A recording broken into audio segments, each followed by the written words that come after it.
Hello everyone. तो हम आज बात करने वाले हैं खेसारी लाल यादव जी और खुशी कक्कर का एक बहुत ही बेहतरीन सॉन्ग के बारे में, जिसका पोस्टर आ चुका है और फुल वीडियो सॉन्ग का रिलीज डेट भी आ चुका है। और इस गाने को तीन राइटर मिलकर लिखे हैं। पहले हैं अखिलेश कश्यप जी, दूसरा है मनु शाह जी और तीसरा है रतन राजगुरु जी। तीन राइटर मिलकर इस गाने को लिखे हैं और दो म्यूजिक डायरेक्टर दो मिलकर इस गाने में म्यूजिक दिए हैं। पहले हैं आर्या शर्मा जी और दूसरा है गोलू गुलजार जी। दो म्यूजिक डायरेक्टर भी है इस गाने में।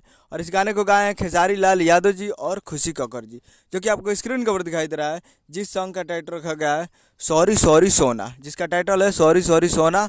और वीडियो में है खेसारी लाल यादव जी और डिम्पल सिंह जी, फिट में है डिम्पल सिंह जी। तो ये बहुत ही बेहतरीन सॉन्ग होने वाला है और बहुत ही बवाल और बहुत ही बड़े लेवल का ये गाना होने वाला है, क्योंकि तीन राइटर मिलकर इस गाने को लिखे हैं और दो म्यूजिक डायरेक्टर। तो आप समझ सकते हैं कितना बड़ा गाना होने वाला है ये। और काफ़ी अच्छा बात है कि डिम्पल सिंह जी इस वीडियो में है, तो तगड़ा और वायरल भी होगा। तो आप लोग तैयार रहिए। और ये आ रहा है full video song release in on 27 अप्रैल 2024 को सुबह 6:30 AM पे फुल वीडियो सॉन्ग को रिलीज़ किया जा रहा है। बी टी के म्यूजिक पे इसको रिलीज़ किया जा रहा है, यानी बीटेक म्यूजिक पे इस फुल वीडियो सॉन्ग को रिलीज़ किया जा रहा है। तो आप लोग 27 तारीख को सुबह 6:30 पर तैयार रहिएगा फुल वीडियो सॉन्ग को देखने के लिए। उम्मीद करें वीडियो अच्छा लगा तो चैनल को सब्सक्राइब कर बेल आइकन पर, ताकि इससे लेटेस्ट न्यूज़ आता है। मिलते हैं। जय हिंद, जय भोजपुरी।